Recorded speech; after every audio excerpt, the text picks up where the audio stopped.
রাজার ঘরে ছোট রানী এলো পদ্মাবতী, রানী পদ্মাবতী। রাজার আরো 6টি রানীর ছিল না সন্তান, পদ্মাবতীর কোলালোতে মিলল সমাধান। বছর যেতে জন্ম নিল 7 ছেলে 1 মেয়ে, হয় খুশির আকাশ হঠাৎ কালো মেঘে গেল ছেয়ে।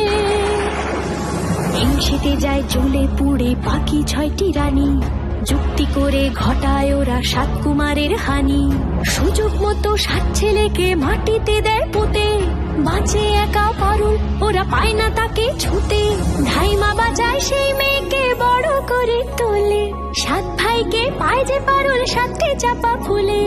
এত কিছুর পরেও রাজার বিপদ যে কাটে না, সূর্য নগরে সুখের সূর্য আর ওঠে না। হিংসা বিবাদ বিচ্ছেদ আর প্রেমের কাহিনীতে পারুল বোন কি পারবে 7 ভাই চম্পাকে জাগাতে।